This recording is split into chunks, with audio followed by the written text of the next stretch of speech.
Exclusive! It arrived! What's going on, YouTube? This is a video about my newly acquired Toth Tool and Engineering waffle style of magazine. I have had my notifications set on their website for quite some time when a batch finally comes in, and either I'm missing the window or they do not make a lot of these for whatever reason, but they also sell off very quickly. Once I got this in the mail, I bought mine on Gunbroker because I was farting around on there. I was like, oh shit, somebody's got a single unit. I will take it. Came from Florida, and first impressions, it is dense. Like, I mean, you can feel it.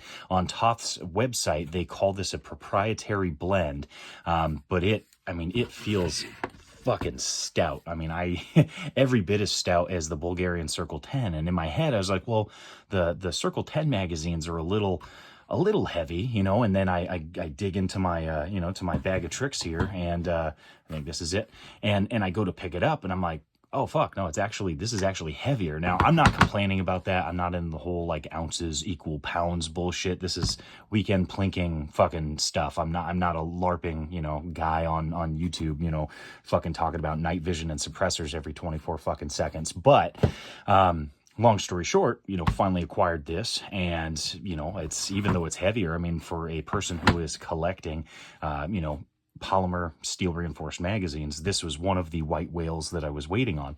And initial impressions, I mean, it's very similar to the Bulgarian Circle 10. I would say that for the standard that everyone would compare it to, the Circle 10 is kind of the industry standard. When you're comparing a polymer steel reinforced magazine, basically this is what you're using as your example. Very, very similar. But also on Toth's website, they mention a few other things. So with Toth's magazine, basically this is all one cage, or at least that's what they had wrote. The feed lips are reinforced. You have steel front and rear tabs, but that's where it kind of differs. With the Bulgarian Circle 10, you have front rear tabs, you have steel reinforced lips, but you also have this front spine, and then in addition to that, you supposedly have this steel cage around the base of the magazine. So this thing is overbuilt. On Toth's website, what they basically denote is they find that the reinforcement of the spine or any crossbody reinforcement isn't necessary because that's some of the strongest portions of the magazine. So in their opinion, the most likely to break is going to be this upper section here, feed lips. If the rear tab was a polymer, I've personally seen this happen before on other firearms. And then of course they don't have anything on the base of the magazine because, again, they don't believe that any kind of droppage this way would ever crack. And I've actually never seen a breakage down here unless the floor plate here is made of polymer. I have seen that bust out and the thing come undone. But other than that, those are kind of the differences. Is no spine, front spine reinforcement, no rear spine reinforcement. This doesn't have a cage at the base, but the way they did it is the entire upper portion here is all one cage. Everything's connected. Whereas, let's see if I can reach it. Something like the cheaper, economy Bulgarian ones, it's like sectioned off. You have this section, this is its own thing, this is its own thing. And Toth's website makes mention that, sometimes when you do it this way, you have weak points in and around there. So should this fall, there's still a potential, despite this being reinforced, of this stuff breaking. I've yet to do any of that with these kinds of magazines, but it does make sense. I mean, these definitely feel a lot cheaper than something like this. Here's where we kind of get into some of the nitpicky things. Is I have zero complaints about the magazine, mind you. It's just price. These used to be, and I swear to God, I could have sworn it was like $40. And then the next number I recall these selling for was like 43 or 42 or maybe 44. And then now, as of today, these are $49.95. They were $49.99. It's one of those.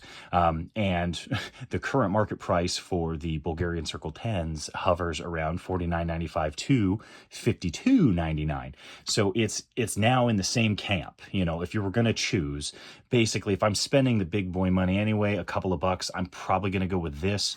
One of the reasons for it is nobody knows who these guys are. I mean, people who build AKs like Toth's AK building tools. People who actually own the magazines appreciate them. But if you were going to sell a whole fucking box of these, unless a collector or somebody who's in the know sees it, they're going to be like, well, I don't fucking know who that is. Maybe they're either going to look it up or they're not. And they're going to try and dick down the price. But that would just be if you were going to sell it. But ideally, if you're buying, what we're getting at here is the fact that for just a couple of bucks more, you could get the industry standard, or you can go with these guys.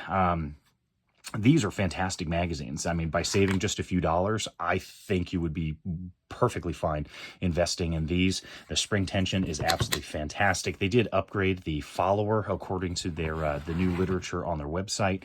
But as we kind of tumble down the hill in terms of price, the next one, and I believe this one is overpriced. This is the M&M 10, which I had made a video on, and it has the reinforcements up top. I believe it mentions that it's got a partial front spine reinforcement, and then I can't remember. I think they claimed that there was a reinforcement in the rear spine, but I think I took a magnet and I couldn't feel anything there. So I think that's where it ends. Is it's just up front and then the front spine here. But these hover around $25 to $30.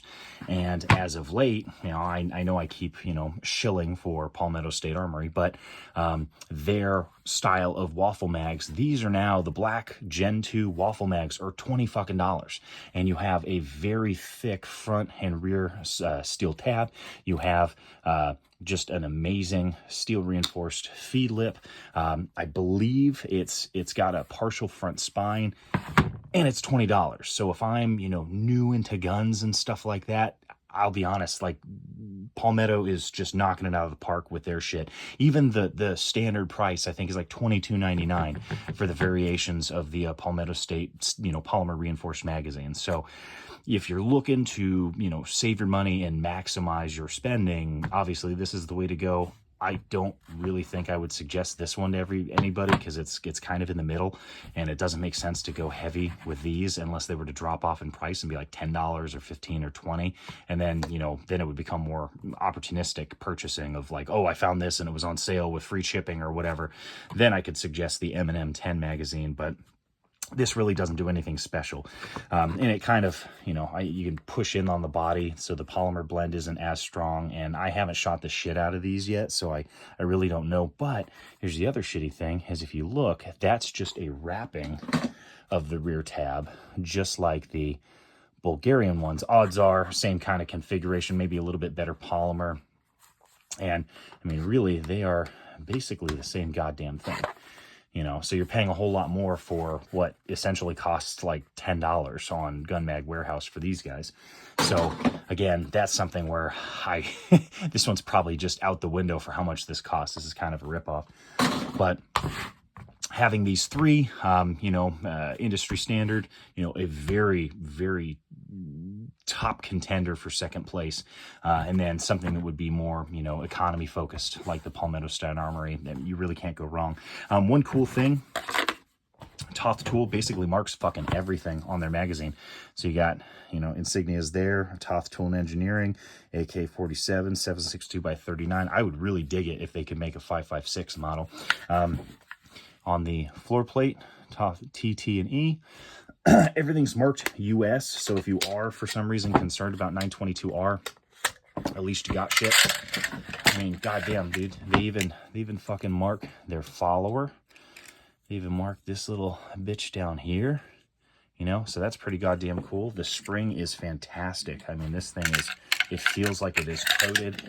There is probably an extra coil or two because it feels stout when you put it back in there. Again, zero complaints, but I just thought it was cool that they marked like absolutely everything. And I don't blame them, man. You come out with something that can rival the Bulgarian Circle 10. I mean, you want to be proud of it. And in my opinion, I mean, this is definitely a fucking solid mag. So if you wanted to save a couple bucks, this guy's fucking fantastic. One unique thing that I found, though, let me see if I can look at the PSA. Look at these rear tabs. I don't quite know. I can't find an answer online. So, I mean, feel free if anybody knows in the comments. The crosscut here on the rear tabs. When I saw this on the Gunbroker ad, I was like, oh fuck, did this guy like dick up the rear tab for whatever reason? But then I went and referenced the picture that they have on Toth Tool, and they all look like this. So the only thing I can think of is this must be a, you know, a licensing thing, or not licensing, a patent thing. That's the only thing I can fucking think of why you would do that. It doesn't, to me, seem like it would serve any purpose. And then of course you have a solid rear tab, you know, and things slightly differ in terms of angles. So I don't know if like the geometry and everything here on Circle 10 is like patented and they can't copy it or what, because everything kind of differs just a little bit with where these little witness hole things are, and, you know, kind of how they do the cages on the feed lips, you know. But either way, I'm very fucking happy with the Toth Tool magazine. And, you know, the Circle 10s are actually fun to collect as well, because there's rarer and rarer variants. You have the plums, which were delivered in a small batch. You have the sand, which are really uncommon. You have the forest green, and then I have one of the OD greens, which, let's see if I can dig that bitch out. Here's that bitch. I got fucking 4 of these at a goddamn pawn shop for like nothing, and then I ended up selling off the other 3 and just kept this one as a collecting piece. I just kept the one that was the nicest and basically unused. But other than that, hunting for the other variations of this guy, as well as the 40 rounders, but that's in the future, because those are all like $100 a piece. So I'm not in a big fucking hurry to buy those, but I was to buy this just because I've been hunting for this guy for quite some time. Other than that, if you guys have any comments or questions, I will try to get to those, you know, as I upload on my channel. I don't check those very often, but when I'm, you know, dicking around on YouTube or whatever, and I happen to switch over to that account, or if, you know, I happen to upload something, I'm more than happy to answer any questions you may have. I appreciate you watching, and thank you. All right, take care.